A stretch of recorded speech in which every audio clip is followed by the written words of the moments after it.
Pourquoi est-ce que tu galères autant avec ton identité visuelle, ton univers de marque? Eh bien tout simplement parce que tu n'es ni graphiste ni brand designer.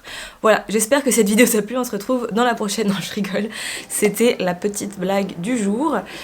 Dans cette vidéo, on va parler branding et plus précisément création d'un univers de marque parce que, je te le rappelle, le branding, ce n'est pas égal à l'identité visuelle. Une question qu'on me pose souvent dans mes abonnés, mes personnes inscrites à la newsletter, c'est comment est-ce qu'on trouve son style, comment est-ce qu'on trouve son univers, comment est-ce qu'on trouve ses couleurs. Et j'ai envie de te dire, c'est la question que tout le monde se pose. Et tout comme toi, je me suis arraché les cheveux quand j'ai notamment lancé mon entreprise en 2019 et que j'étais à l'époque illustratrice. Et je me suis posé maintes et maintes fois cette question et je te rassure, ça m'arrive encore aujourd'hui de me demander comment est-ce que je vais mettre tout ça en place puisque je fais des pivots tout le temps et donc je me remets dans la machine pour retravailler mon image, mon univers et tutti quanti. L'avantage, c'est que j'ai pu expérimenter beaucoup par moi-même en travaillant ma propre image de marque et aussi en accompagnant des clients et des clientes à faire des rebranding, à retravailler leur univers.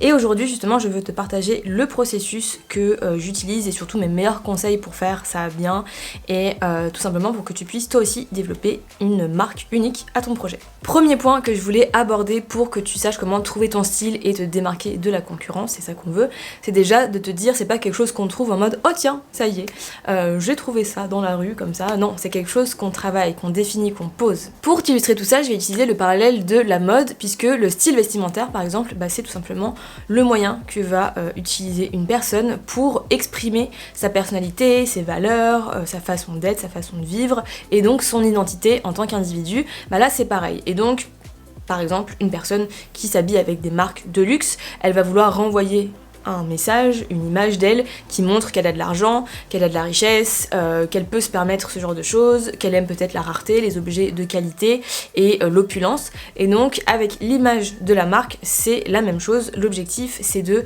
transmettre quelque chose, un ADN, une identité de marque. Et donc il faut vraiment poser ça pour ensuite aller travailler tout le reste et définir un style, mais on part pas de rien.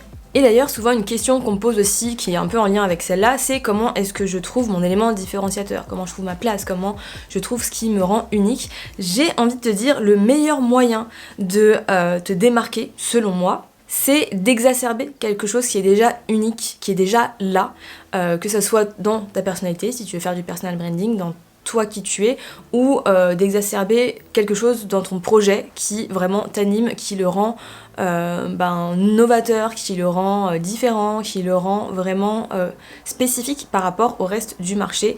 Et souvent, encore une fois, ça part quand même de quelque chose que toi tu as, d'un rêve, d'une ambition, une façon de faire, une façon de penser qui est la tienne et que tu retransmets dans ton projet. Si la vidéo te plaît, je t'invite à laisser un petit pouce vers le haut, ça fait toujours plaisir. Et maintenant, on peut continuer pour le deuxième conseil qui est empathie plus connaissance. Alors attends, dans quel sens je fais ?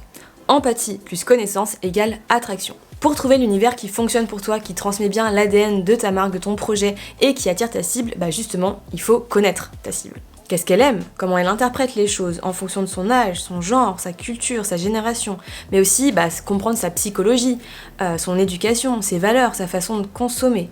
Mais encore plus, mais pas encore plus, mais en complément, il faut aussi t'aider de données scientifiques, de données culturelles, démographiques, des données factuelles en fait. Parce que les gens, quand ils vont analyser ton univers, ton style, etc., ils vont tout simplement utiliser leur cerveau. Ils vont donc faire des raccourcis du type « Ah tiens, du doré », en fonction de certaines personnes, ça va être « Ah super, ça m'inspire la richesse, ce qui est précieux, l'opulence, on y revient ». Ou alors, une autre personne, une autre typologie va se dire « Ah ouais non, moi je trouve que le doré c'est bling bling, c'est too much, j'aime pas du tout ». Pareil par exemple pour le fait d'utiliser un langage très soutenu, il y a des personnes pour qui ça va renvoyer le côté sérieux, pro, qualité, et une autre personne pourrait totalement se dire « Ah non, moi j'aime pas du tout, ça fait trop corpo, guindé, chiant, voire un petit peu robotique, on perd le côté humain ». Et dernier exemple, le fait d'avoir un design de site web qui est animé, donc où il y a plein d'animations. Mais pourquoi tu te mets en veille ? De toute évidence, je ne sais pas utiliser mon ordinateur. Je disais voilà, un site web qui est hyper animé, dynamique, où il se passe plein de choses, il y a peut-être des personnes qui vont se dire c'est super, c'est moderne, c'est ludique, voilà, c'est fun, et d'autres personnes, peut-être par exemple des personnes plus âgées, qui vont se dire que c'est trop chargé, trop brouillon, trop d'informations, je comprends pas ce qui se passe, et donc c'est flou. Donc je t'invite vraiment à te renseigner sur la symbolique des couleurs, des typographies, comprendre comment ça fonctionne dans le cerveau de ta cible pour essayer de l'attirer au mieux. Et donc de trouver un mélange entre empathie et connaissance pour définir un style qui soit équilibré et surtout efficace. Petite parenthèse, ceci est une parenthèse, avant que je continue avec mon prochain conseil, je voulais juste te rappeler que j'ai une newsletter qui s'appelle les Happy News, qui est gratuite et dans laquelle il y a plein de contenus exclusifs pour travailler sur ta marque, sur ton business, sur ton organisation, sur plein de choses.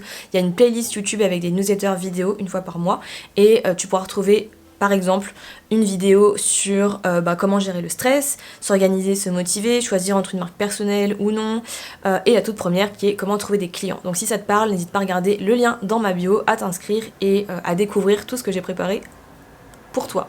Ma mâchoire vient de craquer. Ah, ça faisait pas du bien.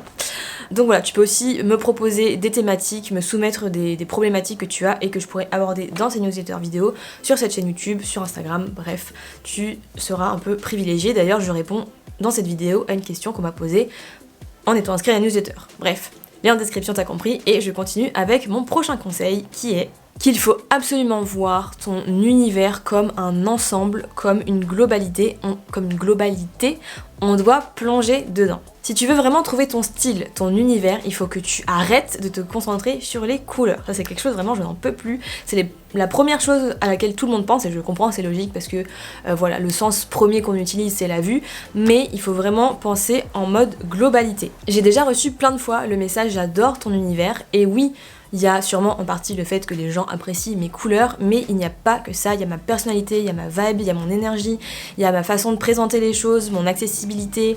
Le soleil pointe un peu le bout de son nez, je vais être blanche comme un cul mais c'est pas grave.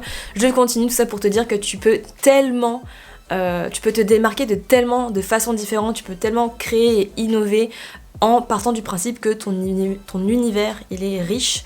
Donc je t'invite vraiment à voir encore une fois ça comme un ensemble, et c'est ça que j'adore avec le branding, c'est que ça englobe beaucoup de choses qui permettent de toucher le cœur de personnes que tu as envie de cibler, que tu as envie d'accompagner et d'aider tout simplement. Je vais te donner l'exemple de Mylan. Mylan Force, si tu ne la connais pas, je t'invite à regarder son compte Instagram juste ici, et je l'utilise souvent en fait comme cas pratique, comme exemple dans mes offres, dans mes contenus, parce que c'est une cliente que j'ai eu la chance d'accompagner pour retravailler son univers en fin 2020, et justement on a vraiment essayé de réfléchir à une ambiance complète pour créer une expérience immersive, et comme tu vois elle l'utilise très bien sur son Instagram, sur son site internet, dans ses offres, même dans toutes ses slides, même dans son bureau. Elle a peint ses murs avec ses couleurs, elle a mis des affiches de son podcast, enfin bref, elle utilise vraiment son univers à fond, et c'est ce qui fait encore une fois la différence, et qui te permet de développer vraiment un univers et pas juste des couleurs. Dis-moi en commentaire ce que t'en penses, et si peut-être toi aussi t'as tendance à te focaliser trop sur les couleurs. Et maintenant le prochain point que je vais aborder, il est vraiment très très important, puisque pour moi qui ai accompagné plusieurs personnes dont Mylan par exemple, à construire et reconstruire justement cette image de marque qu'ils avaient en tête, qu'il ou elle avait en tête, je sais que le meilleur moyen d'avoir quelque chose, d'avoir un résultat qui est vraiment efficace, qui fonctionne, c'est de suivre un processus clair et logique. Parce que malheureusement, suivre son instinct, ça ne suffit pas. Souvent, ça va manquer d'impact, de concret, et tu peux vite douter de tes choix, te demander est-ce que c'était vraiment stratégique.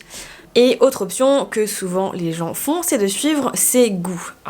C'est vraiment pire que suivre son instinct. Si tu veux plaire à toi-même, c'est très bien. Mais si le but, c'est d'attirer une typologie de personnes, de transmettre ton ADN, tes valeurs, ta vision, ton message, ta personnalité, il faut créer des émotions. Et c'est pas en te disant « Ah, j'aime bien » que ça va être utile pour ta marque. C'est jamais le cas de dire juste « j'aime bien » comme justificatif, comme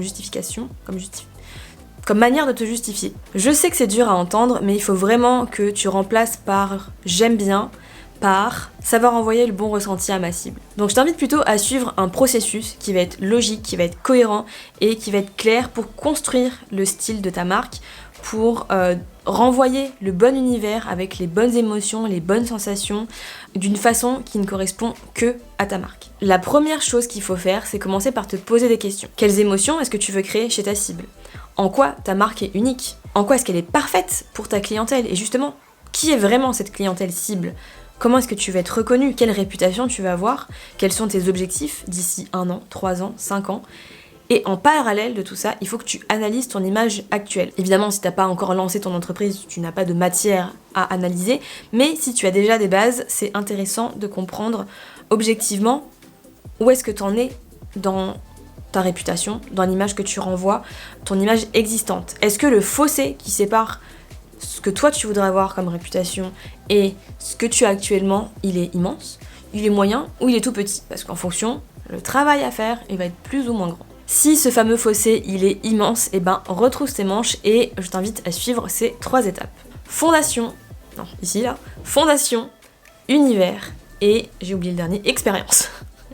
Tout va bien. Première étape, on va donc poser des fondations. Qu'est-ce que ça veut dire? Ça veut dire, poser qui, à qui on s'adresse, quoi, qu'est-ce qu'on propose, comment, qu'est-ce qu'on va proposer comme offre, comment est-ce qu'on se démarque, qu'est-ce qui fait qu'on est unique, etc.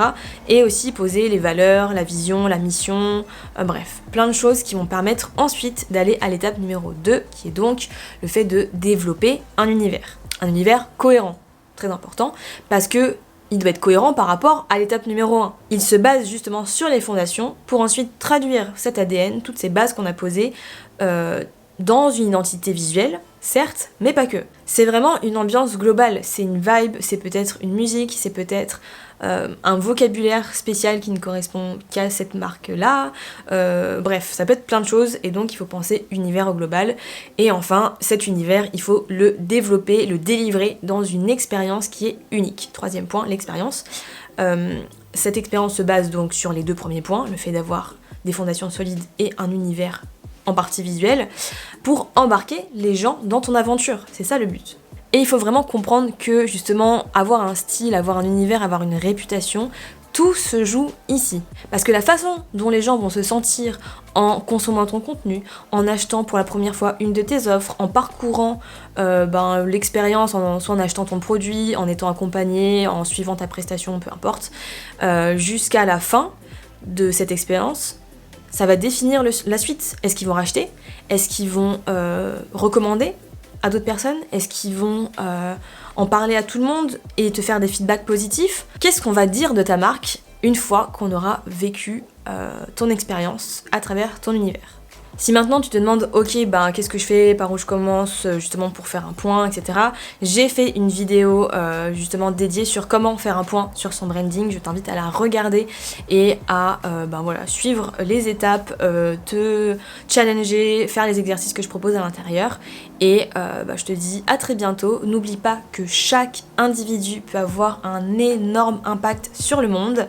Donc arrête de rêver ta vie et va vivre tes putains de rêves, va vivre ta putain de vie et change le monde.